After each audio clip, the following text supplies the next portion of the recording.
The following program is a Town of Colony television production of the William K. Sanford Town Library. It goes all my life's a circle, sunrise and sundown. The moon rolls through the nighttime till the daybreak comes around. And all my life's a circle, but I can't tell you why. Seasons spinning round again, the years keep rolling by. Top of the day or top of the evening, this is Story by Story. Celebrating the human spirit. And I'm Joe Doolittle. And I'm Kate Detting. And we're storytellers. And we're here for an hour to share one of the things we really like about living, and that's storytelling. You bet. Listening, telling, maybe writing stories. Although writing is a real discipline, you know. Some of us don't have a lot of discipline. Well, creating stories, it takes discipline. No, just experiencing and then telling. I consider you a natural raconteur. Yeah, I am a highly analytical raconteur. Right. That may be accurate. But the fact of the matter is that, in some regards, most of us, and I would be bold and say all of us, are storytellers in some way, because we like to share the human experience that we either see or certainly are involved with. And have you been involved in some really neat storytelling this month? Well, just Sunday, I was at the 9th production of Storytelling up in Salem, New York. Of storytelling? Of storytelling. Now, if you're not a native of this area, such as like me, you might not know where Salem is. But you go to Saratoga, and then you drive northeast, wiggle, wiggle, wiggle, another half an hour. Do you have to cross a river? You're by the Battenkill. Yeah, okay. I don't think we actually cross it, but you're by the Battenkill. And before you get to Vermont, that's Salem. You get to Salem. And they have a storytelling theater, something there that started? It's a spin-off from our word plays in he knew that. It's a spin-off from our word plays at Proctor's, and Siri Allison suggested that we do that. She lives in Salem. There's an old church that's been renovated by a man called Jake Kerr, and the main sanctuary is a big theater, and then what used to be the baptismal area is a cabaret that seats 45 and has just a one step up stage that is about twice as big as this table. Just perfect for storytelling, or a one singer cabaret. And you had a good turnout? We had about 30 people there. Great. But what I really liked, I liked all the stories. Tom Weekly was there, who's one of our retired members. And he was there telling. He was there telling. Good for him. And Christy Keegan and Joe Peck were told the stories that they're going to be telling at the celebration at Proctor's. In just a week or so. Right, but it'll already have happened by the time you're seeing this. But what I really liked is there was a student of Margaret French and Betty Cassidy. They've been getting grants through Kramer Library up in Glens Falls to teach people how to tell their personal stories. And Margaret Watterson is one of their graduates. And so she told her third story for Telebration, and she did it so well. She was so relaxed. It was an epiphany that she had. She didn't call it that as such, but I view it as a personal epiphany when she was taking care of her mother, who was suffering from dementia. So her mother in her last years of her life. Mm-hmm. One afternoon they were out in a restaurant, and her mother suddenly slipped and went back to, before she was married, going out to eat with a friend of hers. And she said, "You see those two guys over there?" There were no two guys over there. "They are our dates. They are supposed to be over here. What are we going to do about that?" And Margaret decided to join in. And so she expressed it as she got to experience her mother, a mother that she had never known, a woman that she had never known, because this was her mother, her college-age mother. And while some people would have, her cousins in particular, did not like it when Margaret did things like this, she said it was one of her fondest memories of being with her mother. But that's a great. There's a lot of good ideas there. One, the example of how you deal with somebody with dementia, but Salem is a community in and of itself. And what's happened there, as a nucleus of storytellers have started the program, is you have a new way of encouraging or building community, and it's just magical to be in that space. I've been there for other performances. So think about places where you want to build community, and if you're looking for a method for how to do that, think about storytelling. Yep. And there are a whole bunch of examples of storytelling on our website, which is at storycircle@proctors.org. And if you go there, you can watch this show. Click on YouTube. Click on YouTube, and you can see the show, which has a guest teller, and also there's about 150 plus edited stories in various ways, and you might get an idea about how you might frame up a story swap or a gathering for post-service or PTA or something like that. Well, What about you? I've been really busy with a lot of stuff, and I had a wonderful time to tell twice with Nancy Marie Payne, and we told at the Ben Schleich Mansion some historical ghost stories, and I got to lead a tour of a cemetery that got there through this forest of locust trees that were fairly narrow. There weren't big locust trees. And there were reenactors in there that jumped out and scared everybody. And I knew that the reenactors were there, but they were so good scariers that I screamed. So then everybody laughed at the fact that I screamed, and then they jumped out at them and they screamed too. So we had a great time.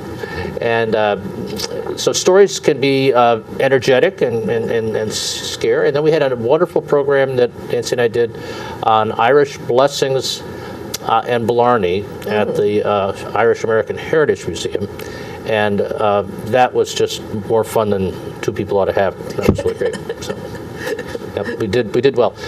All those are programs that are going on in various parts of our community. We'd like to have you aware of them. We'll talk about coming events, but we have a really good friend and storyteller with us as our guest today, our feature, and it's Eliud Nieves. Did I say that right? Nieves. And he drove all the way up here in the rain, and we really appreciate that. From Ithaca, New York.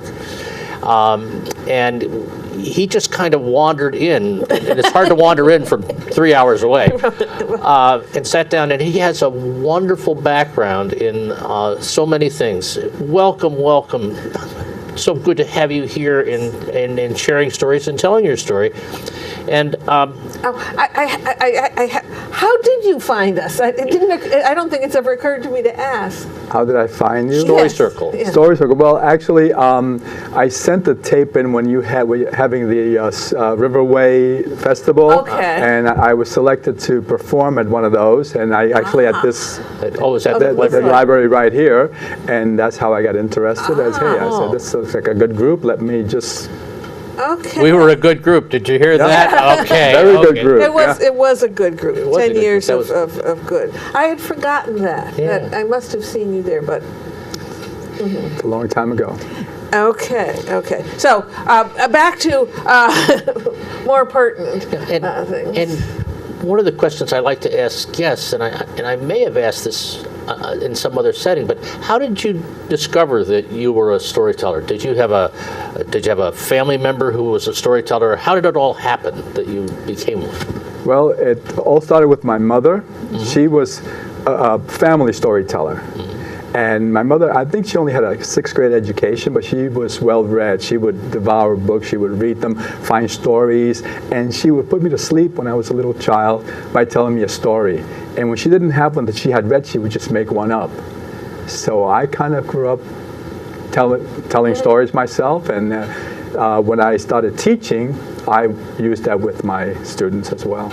Now, as a teacher, which level did you teach? I mean, were you talking to big kids or little kids or in between? Elementary school, so anywhere from kindergarten to 6th grade. But what a treat it would have been to have you as a teacher for my 4th or 5th grade. I'm just thinking that, because I loved my teachers, don't get me wrong, but I didn't have any guys.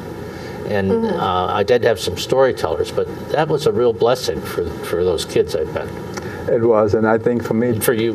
the best part of teaching was the children. So Now, when you're doing work at an elementary level, it's not like you have a specialist.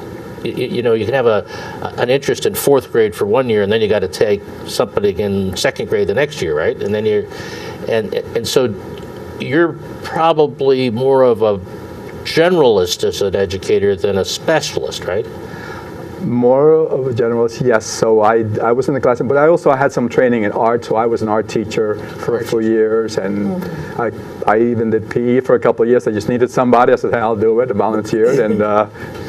But it sounds like you applied a lot of what you learned in school and in teaching to other situations. Is that a fair statement?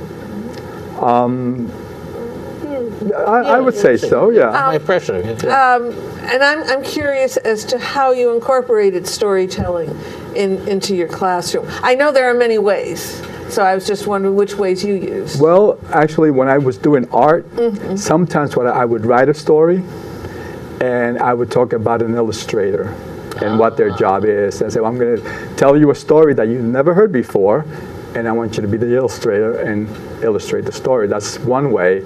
But I actually, when I was working in Brevard County, Florida, the Space Coast, I actually started a storytelling festival for children. I got together with a local storyteller, and we started a storytelling festival. So we would go from school to school, and the district was kind enough to release me from my duties. We would go to different schools and do a little storytelling and tell them about storytelling and about the festival and try to get the schools interested. And that went on for a couple of years. It was a lot of fun. Wow.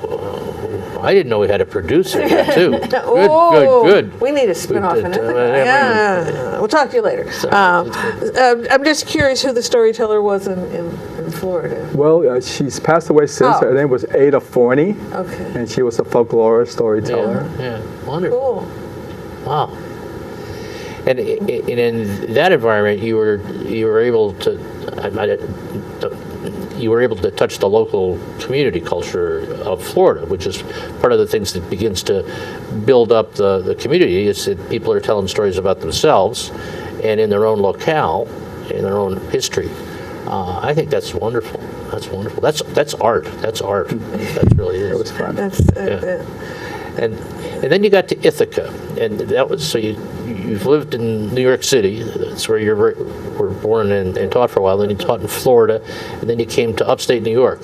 He was born in Puerto Rico. I was born in Puerto Rico. You were born in Puerto Rico, okay, but you were educated in New York. Right. Yes. All right, but it seems to me that I understand. Puerto Rico is warm, Florida is warm. New York City is not warm. Ithaca can be downright cold, and so you've kind of moved.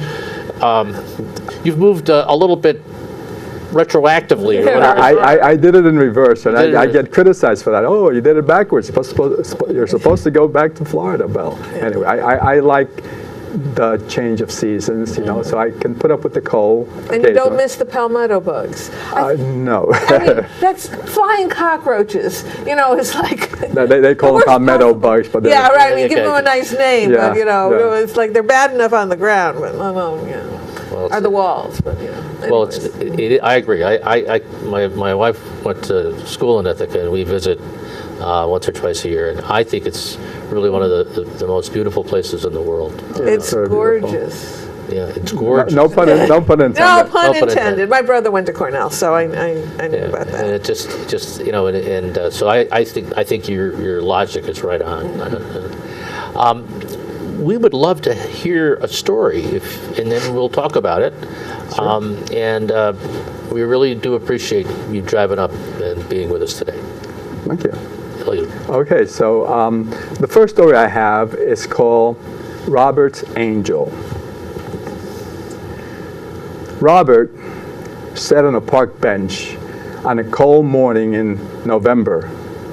He should have been shivering from the cold, but he wasn't.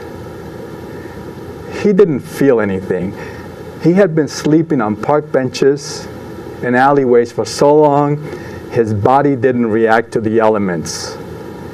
And if he ever did start to feel anything, he had a bottle in his pocket that would take care of that. Pigeons began to gather in masses where somebody had dropped some pieces of bread. And they moved closer and closer, and as those birds touched each other, they became a puddle of gray water. Somebody walked by, and the water began to churn violently and turn and spin until it transformed itself into a dragon. The dragon flew straight up, and it drifted towards Robert, and it hovered above his head. The frightened man moved as quickly as he could, and he hid behind an overflowing garbage can to avoid being devoured by the beast. He closed his eyes and began to tremble. The cold didn't faze him, but that dragon made him shake like a leaf. Bobby! What the hell are you doing now? Why are you so afraid of everything? You should be like your brother John. He was so brave, he volunteered for the army, and he died a hero. And look at you, cowering under the bed because some stupid moth flew in through the window. Shake it off. Suck it up. Put on your big girl panties and get ready for school. Why did Mom have to be so cruel? It wasn't his fault John died in the war. Robert opened his eyes slowly, and he looked up.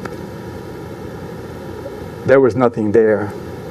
Beyond the bench where he had been sitting were a few pigeons pecking away at breadcrumbs. He looked at the garbage can, and he saw a half-eaten bagel, and he decided to eat it to see if it would quiet the rumblings in his stomach. And when he moved the bagel to his mouth, he noticed how filthy his hands were. But then again, so was the rest of his body. He couldn't remember the last time he changed his clothes or took a shower. Maybe it was that time a few years back when that preacher tried to get him to go into the shelter with promises of salvation. The Lord is going to change your life, brother. You're going to be a new man. Well, that all sounded good. He went into the shelter. He had a shower. He got new clothes and a hot meal. And then they put him into a room with 3 other men. And he was sleeping on a very comfortable cot and dreaming of better times, better places. And he slept soundly until he was awakened by a punch in the left eye. One of the men was on top of him, punching him and grabbing the chain that had been his father, that gold chain. And he had a vivid picture of his mother giving it to him after the funeral. I don't know why your father wanted you to have this. Maybe, probably because the son that was the real man died in the war, so it had to go to the sissy. But Robert knew it was because his father loved him, even if he was different, even if he was afraid of just about everything. His father loved him, even if he knew that sometimes Robert felt like he was a girl. John and his mother were always calling him names and teasing him, and his father was one who stepped in and made them stop. His father was gone, and so was his chain. He remembered walking out of the shelter with a swollen, throbbing eye and blood dripping from his lip. It was a moonless night in January. He walked into an alley. He lied on the pavement and cried himself to sleep. Night turned into morning. Day came. The day turned into the week into months, the months into years. The years passed, but everything remained the same. Robert could have been the picture of the man on that discarded Time magazine he saw on the ground in the alley where he slept every day. Except for the fading, no matter what time of year or what the weather, the picture remained the same. He was a discarded picture. He ate that bagel and began to weep. Feeling sorry for himself was pathetic, but to him, it was better than having no feelings at all. The time of day, the sun was a little bit bright, so Robert walked into the alley and he sat down. And soon, snow started to fall, and the snow got heavier. So he reached into his pocket and he pulled out that bottle and he gulped down whatever was remaining. And it wasn't long after that things in front of him began to get blurry and his eyes began to close. And he began to tremble and shake, and it wasn't because it was cold.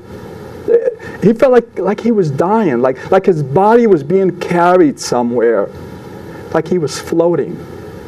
He soon lost all consciousness. And when he was able to open his eyes again, all he saw was white. Was he looking at clouds? Was it the snowy street? Was he in heaven? If it was probably a mistake. He noticed a figure walking towards him. And as it got closer, he could tell that it was a slender woman. Was it an angel? If it was an angel, she was an Asian angel. The angel sat next to Robert and she held his hand. Her skin was soft and warm, and her fragrance was like a perfume that John had sent Mom from overseas. It's something called Ilang Ilan. He was soon back asleep. After a million dreams, Robert woke up, hoping that hallucination was over, but there she was, still holding his hand. When she saw his eyes open, she squeezed his hand and smiled. Then she did something that shocked him. She leaned over and kissed him on the cheek. She spoke in a soft and gentle voice that reminded him of a lullaby, like his mother used to sing to him when he was very little, before she found out that he was different. She began to tell him her story. Her name was Tu Yen. As a child, she lived in Vietnam with her single mom. Her dad had been killed in the war before she was born. Her mom struggled to survive until she met a young American soldier named John Cooper. They fell in love and they were married. So John was the only dad that Tu Yen ever knew. He would tell them that when his last tour was over, they would all come and live with him in the States. But then one day, he didn't return. And they found out that he had been killed in an ambush. Now, with the insurance money that her mom received after his death, they lived quite well. And Tu Yen was able to study, go to school, and eventually became a doctor. And she had heard that John had a brother named Robert, and she had searched for him with no success, and she was about to give up when a miracle occurred. This man was found lying under a blanket of snow, shivering, and he was brought to the hospital where she worked as the chief of the ER. And when they searched him for ID, they learned that his name was Robert Cooper. And in his possession was a folded up, yellowing newspaper obituary for Sergeant John Cooper. Robert could not believe what he was hearing. And with tears in his eyes, he asked in a soft voice, Tu Yen, what does your name mean? She smiled and said, it means angel. I will be your angel, Uncle Robert, as she gave him a hug.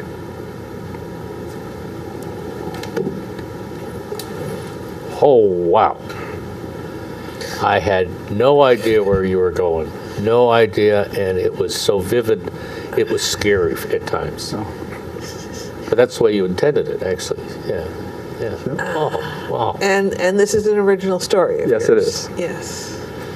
Oh, and so you drew on your background in the city and your background, because you were a medic during Vietnam. I was a medic in Vietnam, yes. Oh, wow. He was a conscientious objector. So I was a medic without a weapon. Medic without a weapon. Wow. Wow. So that's I Robert don't know Angel. about the audience out there in the TV land, but I'm speechless, and that doesn't usually happen on this show. Tell us where the kernel of the idea came from, because there's a couple of kernels I can think of. But Well, I started a storytelling group in Montour Falls, which is about maybe 45 minutes from Ithaca. Right. Right now, the group is just the librarian, myself, and another gentleman who comes by. So we create a prompt to write a story. So it's like a writing, storytelling kind of. And this was the prompt. I forget what the prompt was because wow. so. Let's see. Hallucinations. I'm not. It's Abusive mother. So this is the first time I tell the story. I read it after I had written. I just read it to the group. This is the first time I tell it. what's unusual about the story in you is that you provided the image of the dragon, which was obviously a hallucination, Right. and then the question is whether that actually happened or whether he imagined it happening and those kind of things. So you've got this vivid image, and you've not explained it. You've placed it there for us to really be awed by, and then you step to another place where he's again goes back and forth between the presence of the bagel, the ever-present nature of the bottle in his pocket, and the mission experience. Right. And then you theme that up into the present again, and move him into the alley where it starts to snow. And all this time you've got this other family dialogue underlying the whole thing and tying it together, but you don't recognize that storyline is even there until she begins to tell her story. Correct. Yeah. That is amazing. I mean, See, now I would have diagrammed that out on Excel, going, okay, this, and that's where we put in this, and this. and he did it in the library in Montour Falls. Yeah, give me a break. It just kind of flows. So And the kernel of and I'm not talking about kernel in the military one, but the kernel of the street person, the Vietnam experience, the ramifications of that, the residual nature of that. Well, no, I mean, he wasn't in Vietnam. It was his brother who was in Vietnam. But it was the relationship with Vietnam that was still haunting. It had haunted the relationships at home. I mean, you speak to a whole bunch of current issues. Correct. Yeah. Almost simultaneously, and until you begin to really peel it back, you don't even see them all. Right. And there's just that slight, that tiny scene where he remembered being very young and his mother telling him stories before she knew he was different, before his older brother died, before, Right. she was, Right. obviously, you lose a child, you're never the same. Right, because we see people in the street that are homeless, that are, filthy, and they haven't. And sometimes you forget that these are humans that have a story, that maybe there's a reason why they are the way they are. So the whole humanity of the situation. And I loved your ending, the resolution, and I had no idea how you'd ever resolve that story. But it's unconditional love. It's the young woman sharing the love that she had from his brother with Uncle Robert, and that was, in terms of leaving a moral, leaving a lesson behind. That's just very artistic. I always thought you were a good storyteller, but I'm just sitting here in awe because of the intricacy of the stuff that you pulled off. Because often when you put those kinds of hallucinations in 11 minutes. in 11 minutes. That wasn't a movie. That was wasn't a movie. 11 minutes. Let me just ask you another question, Eliud. What are you going to do with that? Because that's a very strong, powerful story for you to tell, but also for people to hear. And I'm thinking about work in the VA, which we never got around to really doing more with. And I'm just thinking about a number of places that it might resonate. And it's certainly publishable too. I mean, I think. Well, yeah, I have several short stories that I've written that, my wife says I write dark stories, but I try to find a silver lining in my stories, but some kind of hope. But so, publishing is always a possibility, although it's not, not the easiest thing to get done. So. Yeah, that's true. That's true. Yeah. Well, and I'm really pleased that you've got this Montour Falls Writing Group, because I think that's a nice both outlet, and I bet you're providing the framework that helps bring it together too. Yes. Good for you. Good for you. I hate to go to current events in a way because it's hard to segue. Yes, but for other stories which might not be so, let's see, deep, dramatic. Dark. Well, dark. I wouldn't say. I wouldn't dark. I wouldn't say deep. I would refer to it as deep. Deep and meaningful, emotional, reflective. Yes. The series that Joe started a couple of years ago, First Tuesdays, Tales and Stuff in the Stockade section of Schenectady, on the first Tuesday of the month. That's why it's called First Tuesday, right? Yes. Motiko from Amherst will be here on December 6th. She's trained as both a mime and a storyteller, and she was a featured storyteller at the National Storytelling Festival this fall, which is like playing Broadway or Carnegie Hall. Well, and we have to confess a little bit on this. Motiko is one of our favorite people, Kate and I, and many of the local storytellers, and we have yet to get her on this show and to have her then available on our website. So we had an ulterior motive that if we got her over here, we'd like to have her do something else and interact with our community. So she's coming to Arthur's to do that after she tapes the show. Right. So that's she'll be our December featured storyteller on this TV show. And she, like Eliud, is mesmerizing. She can be. The first time I ever heard her tell was over at the Norman Rockwell Museum, and I still remember it vividly because of the way she moved, the way her language and tone. It was just so evocative, and if you come to Arthur's, you'll remember it for a while. So please join us. Yes, and she has a gamut of a large range of stories that are, some are just humorous. There's a tradition in Japan, rakugo. It starts with an R. I'm sorry. So she's developing stories there, but then folk tales that are magical, and then she has some wonderful personal stories too. Yeah. And then she has a story about a woman who feels she can't fart in her mother-in-law's home, and that creates a grave problem. But she never says the word fart.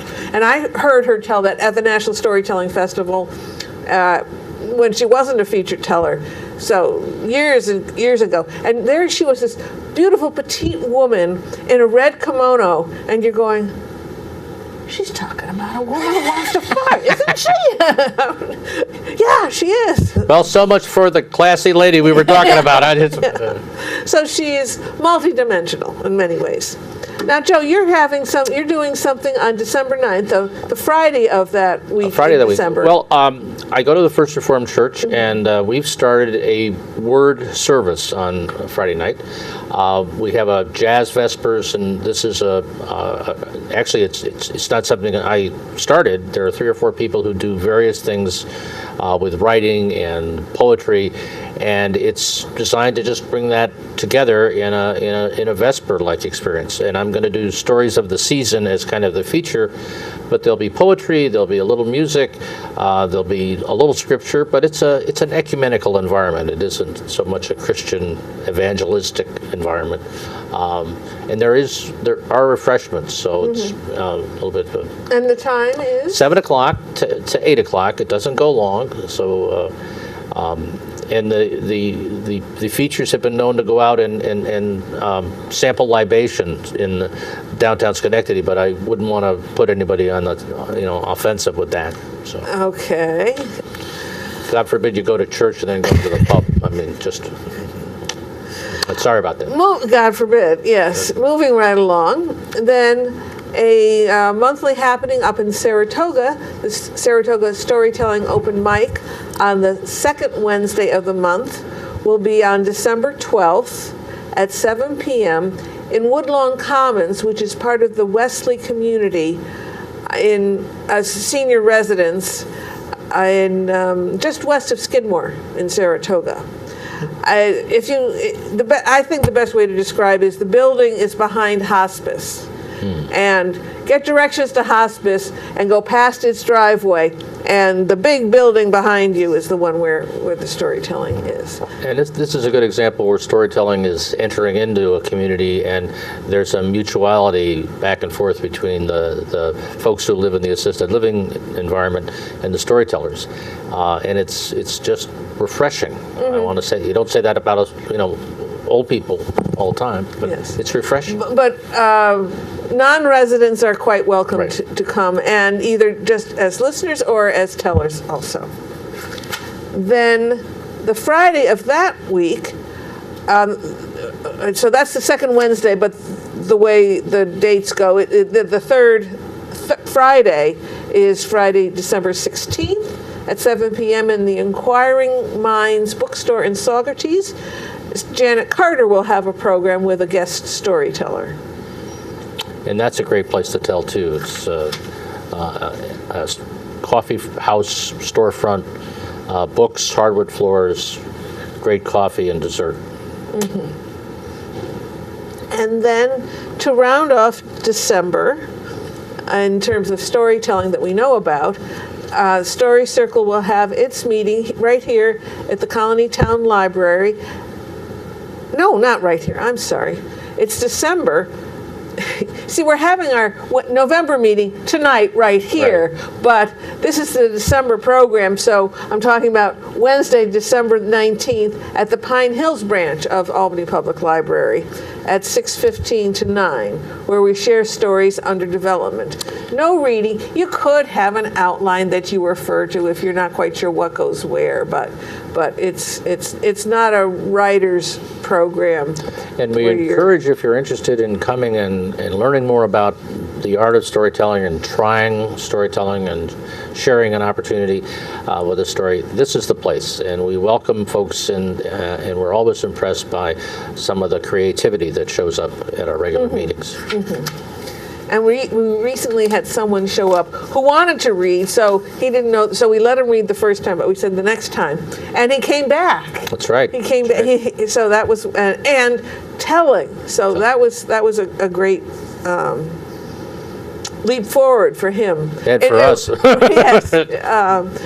Writers are fine. Writers are really fine, but as a performing art, storytelling to me is so intimate that most storytellers, unlike the theatrical productions, we like to see our audience. We like to look at them. And when they go like this, I like to go, you know what I mean. It's more of a collaboration than theater is. Though actors say, oh, we listen to the audience. Yeah, but we can see them. and we can recognize them, as opposed to the people on stage are pretending they're somebody else. We're sort of pretending, the audience is sort of pretending they're not there. Anyways, I digress. And then just remember that if you want some stories, you can always go to our website. Joe mentioned this earlier. Go to storycircle@proctors.org. You can click on YouTube to get individual stories, or you can click on Story by Story, the name of this TV show. And now the whole episodes are available, so you can listen to our discussions of storytelling as well as hearing stories that are scattered throughout. And the other information that's on the website is most of what Kate has kind of shared with you in terms of coming events, because those are under various categories of things like the open mics and those kinds of things. Yeah, there's in the upper right-hand corner, there's other events, and that, if I'm up on my game, I put a copy of the email that I send out at the beginning of the month. Right. About things. So you can find out about it there. Okay, so that's it for coming events. We have about 20 minutes left. Yeah. Okay. So back with Eliud. Do you have another story that will curl my hair some more, or? Well, I have. Actually, this is the story that I told way back at the festival at this library. Oh, really? Okay. So it's just a Riverway story. So it's a folk tale that from Puerto Rico. But actually, I found that this story exists in other cultures. It's in Europe. It's in Haiti. And it's called Tia Miseria. So, Tia Miseria was a very old woman. She lived in a little house in a small town in Puerto Rico, and she had a small garden. And the pride of her garden was a mango tree. That tree bore the best mangoes from anywhere. People would come from miles, and if you ask her nicely, politely, she would share. She would give you one or two. But the children didn't want to ask. They snuck into the garden, they climbed the tree, and they would steal her mangoes. This would make her furious. She would hobble out, and she would shake her fist at them, but they would just tease and tell her, Tia Miseria, na, na, na, na, na. They knew she couldn't climb the tree. They knew she couldn't chase them. When they were done eating, they would just run off laughing. And she knew their parents wouldn't do anything about it. She thought about this all the time. What could she do? Well, I said she was very kind. If you asked politely, she would share. One day, a man came to her door. He was bent from the years, and he was covered in the dust of the road. And he asked if perhaps he could rest for a few minutes on her porch and maybe have a drink of water. She looked at him, and she saw how hungry and tired he looked, and she said, No. Tonight, I'm going to give you half of my supper. And you can sleep in my bed. I take the sofa. And that's what happened. In the morning, she gave him some coffee, some bread, and he walked to the door, and he turned around to say thank you, but then something happened. He stood up straighter and taller than ever, and the years fell from him like rainwater. And he said, Tia Miseria, you were so kind that I will grant you one wish. Anything that you want. What is your wish? She knew what she wanted. She took him out to the garden, showed him the mango tree. You see that mango tree? Anybody who climbs the mango tree should get stuck until I say they can come down. Well, that was a strange request. But the stranger said, so be it. And he disappeared. He vanished. Well, the next day, the children snuck into the garden. They climbed the tree. Tia Miseria hobbled out, and she looked at them and smiled, and they teased and said, Tia Miseria, na, na, na, na. She just smiled. When they were done eating, they tried to come down, but they couldn't. The little bottoms were stuck to the branches. Oh, they begged and they cried and they pleaded, But she just said, nah, nah, nah, nah, nah. Oh, they were there crying for a long time. When they promised that they would not steal mangoes anymore, she snapped her fingers and down they came and they were gone in an instant. Now, I did tell you that she was very old, right? Well, one day death came to her door. Tia Miseria, I have come for you. Oh, is it that time? Well, if I must go, she said, I must go. But first, can you do me a favor, un favorcito? And she took him out to the mango tree. Can you give me one less mango before I have to go? That sounded reasonable enough. So Death climbed the tree, and he looked around for the ripest, the plumpest looking mango, and he plucked it. But when he tried to come down, he was stuck. He couldn't move. He roared, and he threatened, and he bellowed. But she just said, nah, nah, nah, nah, nah. Not many of us can thumb our noses up at death. Well, the days passed, the years passed, and no one died because death was caught in Tia Miseria's mango tree. Until one day, her neighbor came in. Her neighbor was even older than she was. And she said, Tia Miseria, look at me. I am an old woman. I cannot open my hand because of the arthritis.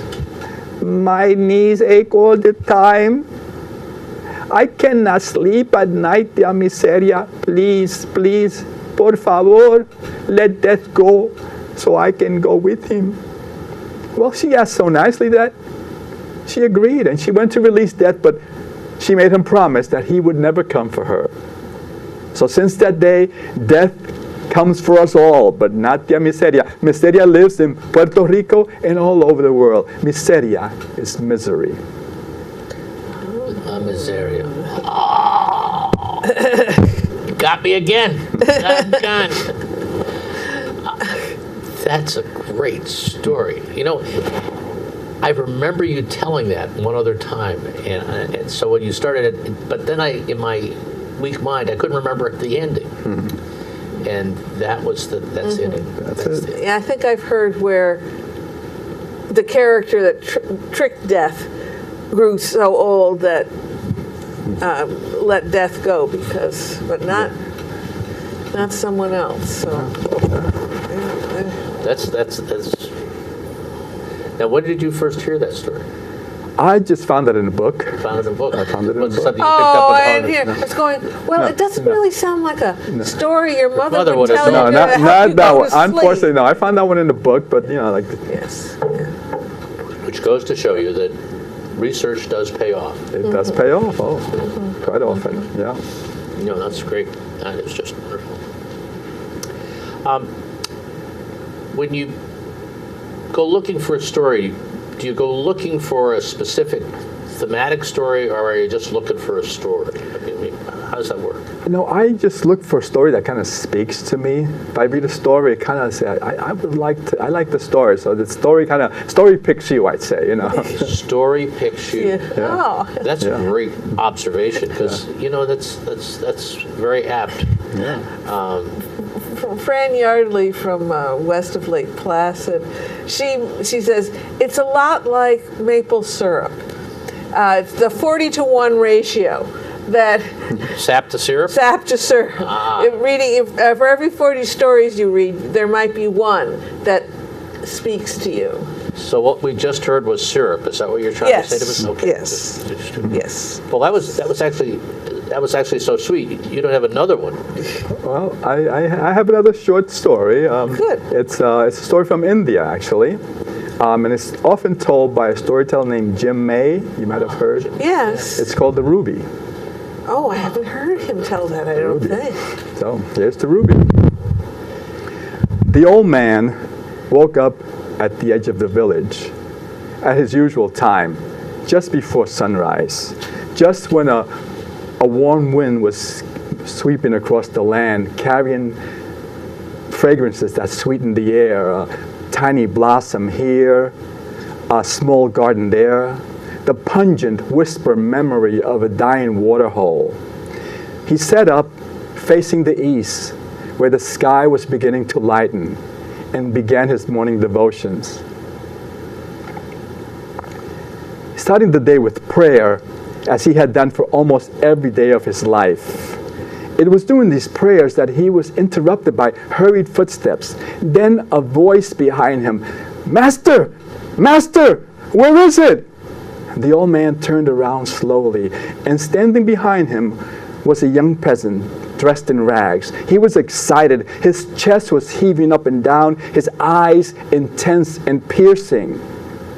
The old man studied the young man for a long moment and asked, What is it that you ask of me?" The young man bowed to his elder, seeming to calm himself a bit, and said, "Last night I had a dream. And in my dream I came to the edge of the village and found a holy man, and here you are. And in that dream, the holy man gave me a precious jewel." "Ah," said the holy man, and he reached down and from a clump of grass he picked up a ruby that was the size of a fist, and he said, "You must mean this. I found it, I don't know where, but I have no need for it, so you may have it." And with that he handed the ruby to the young man, a man whose hand had never held more than a few copper coins at one time. He could not believe his good fortune. He held the ruby up to the sun, and his face became awash in red shadow. And he walked home, holding that ruby, his arms stretched out. He couldn't keep his eyes off of it. When he got home to his cottage, he put the ruby on the table, and he pulled up the only chair that he had, and he sat there, stroking that precious jewel, turning it this way and that way reverently. The hours passed, and that night he had difficulty sleeping. In the morning, the young man was walking the fields, the ruby secure in his pocket, when he came upon the holy man. It is said that he gave it back and said, "Here, I don't want this. No. What I want is what you know that made it so easy to give it away." Wow. Love it. What I want is what you know that made it so easy to give it away. The ruby. Boy, that has an interesting twist to it, doesn't it? Yes. That really does. Well, thank you, Jim May, for Yes. carrying that story around and getting it to you. And its origin is in probably many different cultures that way, but it'd be great for a young people's group or telling it around a campfire and having people reflect on what the wise men knew. Right. That's wonderful. I'll have to share that with Ted Bushman, who runs a camp. Probably he already tells us that story, but if he doesn't, he's going to watch this TV show on the tube, and he'll get to experience it again and figure out where it could be applied. That sounds good. Yes. Wonderful. Yeah. I find that I carry stories with me, and often I'm having a conversation with somebody, go, "That reminds me of a story." Right, yeah. Yeah. Well, But that's a pun unintended, a pearl of wisdom. pearl of wisdom. Pearl of wisdom, a ruby of wisdom. A ruby of wisdom, but so a pithy. Well, and the other question I was just thinking about, I met Dan Berggren, who's a folk singer, storyteller, and another friend for lunch. And he asked the question, well, what are you working on? And you hear this same kind of, well, things that I either found the story and I'm trying to do something with it or whatever. So if I were to have a little bit of we're getting close to closing, this might be an unfair question to ask at the end of the show, but what are you working on now that you're kind of carrying around or just discovered or those kinds of things? Well, the only thing that I'm working on, which is not quite storytelling in the pure sense, but it is storytelling. But I did write a screenplay, and I'm working on a movie project. And if everything goes well, I have several actors that have committed to playing parts, musicians that are writing music for it, if all goes well, we'll start filming in New York City sometime in the spring. So looking So forward to you've written, the start of this was you wrote a screenplay. it. Yes. We didn't know about that talent, did we? No, that's great. And does it have anything to do with a ruby? No. But you're going to shoot it in New York. Yes. Okay. And is this the first screenplay you've ever written, or the movie script? Before this, I wrote a short film, but it was a silent, that I wrote and directed called The Dance of Life, and that's on YouTube. So if you want to look for The Dance of Life by Eliud Nieves, you can find it. There you go. Well, that's boy, wow. You are now. If I asked you if you painted in acrylics or oils, what would the answer to be? Acrylics. Wow. I have an art exhibit right now at the Eden Vegan Cafe in Scranton, Pennsylvania, on Adams Avenue. Oh, really? And I have paintings, acrylic paintings, pen and ink drawings, and wall sculptures. And I'm donating anything that sells 100% to the Farm Sanctuary in Watkins Glen, New York. So. Wow. So when I ask you about the art, I was being a little bit, I know. and you are Nice an guy. artist. Boy, oh boy, he could top me. Almost anything I ask him, he could go one more. We have a Renaissance man. Well, it's nice to know there's Renaissance storytellers. I mean, not so much in the period of Renaissance, but with varied interests who can express them, and because there are stories in your painting. I mean, I think one of the things that I'd like to see happen is maybe you could come sometime and tell stories about a couple of your paintings. And that's A show and tell. a show and tell. But no, Kevin McCrell, who's a local musician, Irish troubadour, he paints. And at the Irish American Heritage Museum, he had a showing of his oils, and sat there and told the stories of the paintings and told the songs that he'd written about them, and drank a pint of Guinness. And it was just kind of, it was very relaxed, but it was a full house, and people seemed to really get a lot out of it. So I filed that one away. It's the stories of the passion of the art. Wow. Well, it's time to say goodbye. The hour has flown. It really has. And you will be flying, well, you'll be driving back to Ithaca. But we greatly appreciate you coming all the way, all the times that you do. My pleasure. Especially sharing these 3 stories with us. So for Eliud, thank you. For Kate, thank you for all the organizational work that you do to make this happen. And it's been a pleasure to be here. And we hope that we'll see you next month when we have Motoko here and another whole round of storytelling. Have a good day. It goes all my life's a circle, sunrise and sundown. The moon rolls through the nighttime till the daybreak comes around. And all my life's a circle, but I can't tell you why. Seasons spinning